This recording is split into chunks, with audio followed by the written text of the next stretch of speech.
সারা দেশের বিশিষ্টজনেরা ইসলামী ব্যাংকে সুশাসন আনয়নের জন্য মূল মালিকদের কাছে তাদের মালিকানা ফিরিয়ে দেওয়া ও দ্রুততম সময়ে পরিচালনা পর্ষদ গঠনের মাধ্যমে দেশের ব্যাংকিং সেক্টরকে স্থিতিশীল অবস্থায় ফিরিয়ে আনার দাবি জানিয়ে আসছে।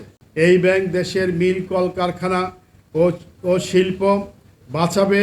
প্রবাসী যারা রয়েছেন, যারা রিমিটেন্স প্রেরণ করেন, তারা স্বস্তি পাবে। অন্যথায় দেশের যে রিমিটেন্স সেটা হুন্ডি হয়ে দেশে আসবে, দেশে ফরেন কারেন্সি থেকে বঞ্চিত হবে। আলটিমেটলি আমাদের ইম্পোর্টের যে পেমেন্ট, সেই পেমেন্ট দেওয়া সরকারের জন্য কঠিন হয়ে যাবে। আমাদের যে 7 দফা দাবি, সেটি হলো পেশাদার পরিচালনা পরিষদ গঠন করতে হবে। ইসলামী ব্যাংকের অংশীজন যারা আছে তাদের সাথে আলাপ আলোচনার ভিত্তিতে সৎ, যোগ্য, অভিজ্ঞ পেশাদার ব্যক্তিদের সমন্বয়ে ইসলামী ব্যাংকের একটি পূর্ণাঙ্গ স্বাধীন পরিচালনা পরিষদ, বোর্ড অফ ডিরেক্টরস গঠন করতে হবে। প্রকৃত মালিক যারা রয়েছেন ইসলামী ব্যাংকের, সেই ইসলামী ব্যাংকের প্রকৃত মালিকদের নিকট শেয়ার মালিকানা হস্তান্তর করতে হবে। 2017 সালে ব্যাংক লুটেরা এস আলম বন্দুকের মুখে বিভিন্ন ব্যক্তিদেরকে জিম্মি করে এই শেয়ারগুলো নিজেদের আওতায় নিয়েছে। সুতরাং যাদের কাছ থেকে এই শেয়ারগুলো জোর করে কেড়ে নেওয়া হয়েছে, তারা যেহেতু এই শেয়ারগুলোর প্রকৃত মালিক, সেই প্রকৃত মালিকদের কাছে এই শেয়ারগুলো হস্তান্তর করতে হবে। বিশেষ ট্রাইব্যুনাল গঠন করা। আপনারা জানেন যে এস আলম শুধুমাত্র ইসলামী ব্যাংক নয়, আরও 4টি ইসলামী ব্যাংক সহ মোট 60টি ব্যাংক তার নিয়ন্ত্রণে জোর করে নিয়েছিল এবং আরও 4টি প্রতিষ্ঠানের নিয়ন্ত্রণ গ্রহণ করেছিল।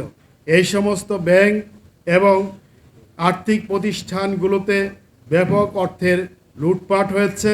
লুটপাটকৃত অর্থ দেশের ভিতরে বিনিয়োগ না করে বা দেশের ভিতরে না রেখে এই অর্থ বাহিরে পাচার করেছে। আমাদের দাবি হলো এই সমস্ত লুটেরা যারা আছে তাদেরকে বিশেষ ট্রাইব্যুনাল করে বিচারের আওতায় নিয়ে আসতে হবে। ইসলামী ব্যাংক সহ সকল ব্যাংকের স্থিতিশীলতা, বিশেষ করে ইসলামী ব্যাংকের বিরুদ্ধে অপপ্রচার রোধ করতে হবে। ইসলামী ব্যাংকগুলোতে বিরাজমান যে আতঙ্ক, সেই আতঙ্ক দূর করে ব্যাংকিং খাতে স্থিতিশীলতা আনয়ন করতে হবে। একই সাথে সামাজিক যোগাযোগ মাধ্যমে ইসলামী ব্যাংকগুলোর বিরুদ্ধে চলমান উদ্দেশ্য প্রণোদিত অপপ্রচার রোধে কার্যকর এবং আইনি ব্যবস্থা গ্রহণ করতে হবে। ব্যাংকের যে লুণ্ঠিত অর্থ রয়েছে সেই অর্থ উদ্ধার করা এবং এস আলমের সম্পত্তি বাজেয়াপ্ত করা। একটি বিশেষ টাস্ক ফোর্সের মাধ্যমে বিদেশে পাচারকৃত অর্থ দেশে ফিরিয়ে আনতে হবে। সেই সাথে আদালত থেকে এস আলমের ঋণের ক্ষেত্রে যে অনিয়ম তদন্ত করা যাবে না মর্মে ইতিপূর্বে আদালত থেকে রুলনীতি জারি করা হয়েছিল, তা বাতিল করতে হবে, বিচার নিশ্চিত করতে হবে। যে কোনো ব্যাংক লুটেরা যাতে করে ব্যাংকে আবার পুনর্বাসিত হতে না পারে। সংসদে যে অসত্য বক্তব্য দেওয়া হয়েছে সেই বক্তব্য প্রত্যাহার করতে হবে।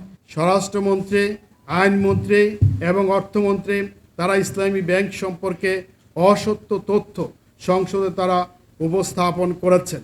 স্বরাষ্ট্রমন্ত্রী তিনি প্রচ্ছন্নভাবে এটাই বোঝাতে চেয়েছেন যে এস আলম যেহেতু শেয়ারের মালিক, সে প্রকৃতপক্ষে ইসলামী ব্যাংকের মালিক। এর সাথে আমরা দ্বিমত পোষণ করছি। পাশাপাশি ইসলামী ব্যাংকের বিভিন্ন প্রজেক্টের বিনিয়োগ সম্পর্কে অসত্য তথ্য উপস্থাপন করে জাতিকে বিভ্রান্ত করেছেন। একইভাবে অর্থমন্ত্রী বলেছেন যে ইসলামী ব্যাংক বিএনপির কাছে নিরাপদ থাকবে। আমাদের সুস্পষ্ট দাবি, ব্যাংকের সাথে কোনো রাজনৈতিক দলের কোনো সম্পর্ক থাকবে না। কোনো দলের কাছেই ব্যাংকের মালিকানা ফিরিয়ে দেওয়া যাবে না। নিরপেক্ষ ব্যক্তি যারা আছে তারাই এই ব্যাংকটি পরিচালনা করবেন।